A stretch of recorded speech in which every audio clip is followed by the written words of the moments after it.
और छिंदवाड़ा वाले हमें आज पता चला कि इतने हनुमान भक्त हैं। एक बात बोले, आप लोगों की भक्ति देखकर हमें लग रहा 5 दिन की कथा सुनानी चाहिए थी।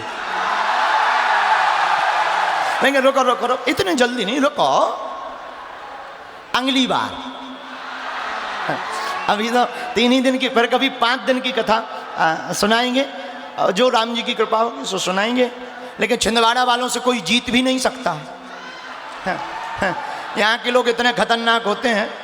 एक बार पेपर में क्वेश्चन आया, प्रश्न, चुनौती किसे कहते हैं बताओ। छिंदवाड़ा का चंगीलाल, हमारा एक चेला है चंगीलाल, छिंदवाड़ा में रहता है। चंगीलाल जो छिंदवाड़ा का रहने वाला था, उसने पेपर में पढ़ा चुनौती किसे कहते हैं बताइए। उसने उत्तर लिखा आगे पढ़िए। दूसरा पेज पलटाया, आगे पढ़िए। फिर पेज पलटाया, आगे पढ़िए।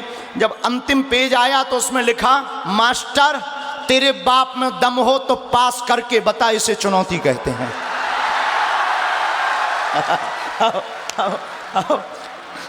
छिंदवाड़ा वाले तो इतने खतरनाक होते हैं। बाद में फिर पता चला कि उस मास्टर ने इस्तीफा दे दिया, क्योंकि वो भी बेचारा छिंदवाड़ा का था। ये तो विनोद की बात है। आप लोग बहुत भक्त हो। धन्य है श्री हनुमान जी। हनुमान जी संकटों से घबराते नहीं, बचाते हैं। क्या पंडित जी? हनुमान जी संकटों से घबराते नहीं, अपने भक्तों को संकटों से बचाते हैं। ध्यान रखना, आंखें और नियत साफ होगी। जिसकी सुमति होती है उसे पत्थर में भगवान दिखाई देते हैं, और जिसकी कुमति होती है उसे भगवान में पत्थर दिखाई देता है। देखने का तरीका है। अब कई लोगों को हम कुछ और दिखाई देते हैं, कई लोगों को कुछ और। अपनी अपनी दृष्टि का कमाल है। एक सज्जन हमें मिले, बोले महाराज जी आप हमारी सुनते नहीं हो, आप तो बड़ों की सुनते हो। हमने कहा ये भी आपकी सोच है। एक बात बताएं, नजर साफ रखें, नियत साफ रखें तो परमात्मा की प्राप्ति होती है। क्यों? निर्मल मन जन सो मोहि पावा, मोहि कपट छल छिद्र न भाव। भगवान कहते हैं कि हमें कपट पसंद नहीं है। बोतल में खारा पानी भरा हो, उसमें मीठा पानी भरना हो, ढक्कन खोलिए, बोतल को उल्टा कीजिए, फिर उसमें गंगा जल या मीठा जल भरिए। जब तक ढक्कन नहीं खुलेगा तब तक मीठा जल नहीं भरेगा। उसी प्रकार हमारे आपके अंदर भगवान की भक्ति भरनी हो तो पहले कपट का ढक्कन खोलिए और अज्ञान के जल को बहा दीजिए, तब ज्ञान का जल हमारे हृदय में बैठेगा।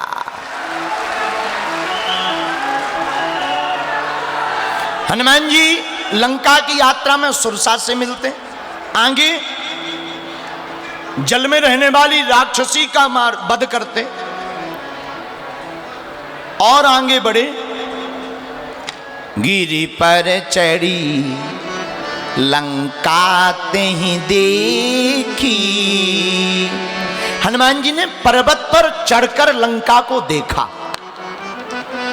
अच्छा, हनुमान जी गए कैसे? उड़कर। कैसे गए हनुमान जी? बोलिए कैसे गए, जोर से बोलो। उड़ना है तो सामान कम रखिए, उड़ना है तो सामान कम रखिए। जिंदगी को बढ़िया जीना है तो दिल में अरमान कम रखिए। एक दिन हम सोच रहे थे बैठे बैठे, टेम्पू पर जाओ, टैक्सी पर जाओ, टैक्सी वाले कभी नहीं पूछते बैग कितने किलो का है, बस वाले नहीं पूछते, ट्रेन वाले नहीं पूछते, लेकिन हवाई जहाज पर जाओ तो वो पूछते हैं कितना केजी। क्योंकि उड़ान में फिक्स वजन ही ले जा सकते हो। उड़ना है तो वजन कम रखिए, उड़ान भरनी है तो वजन कम रखिए, सामान कम रखिए। संसार में तनाव मुक्त रहना है तो अरमान कम रखिए। धीरेन्द्र, जो तुम चाहते हो आनंद में जीना तो हर क्षण दिल में हनुमान को रखिए। आप हरदम खुश रहना चाहिए। एक बात बोले, जितने यहां बड़े लोग बैठे इसलिए काम करते हैं कि हम एक दिन आराम से सोएंगे। हर आदमी काम इसलिए कर रहा कि हम एक दिन आराम से सोएंगे, पर हकीकत यह है वो दिन कभी नहीं आता।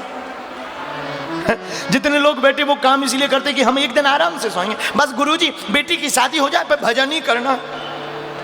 महाराज अब बेटी की शादी हो गई अब तो भजन करो। महाराज जी भजन तो करना है, बेटा की और शादी हो जाए। अब बेटा की शादी हो गई अब तो भजन करो। गुरुजी थोड़ा नाती का मुंह देख लें। ठीक है भैया, नाती हो गया 3 साल का हो गया, अब तो भजन करो ठटली के बरे। गुरुजी दुविधा में है। क्या दुविधा है? गुरुजी बेटे का बेटा आता है, गोद में बैठता है, कहता है बाबा बाबा बाबा, वो भी कहता है बाबा बन जा, लेकिन तब तक बेटी का बेटा आ जाता, वो कहता नाना नाना नाना। अब समझ में नहीं आता कि ना में माने कि बाबा माने। हम का ये तो दुविधा है। जिंदगी में काम जब तक रहेगा, जब तक मर नहीं जाओगे, जब तक रहेगी जिंदगी, फुर्सत ना मिलेगी काम से। कुछ वक्त ऐसा निकालो, प्रेम करो प्रभु राम से।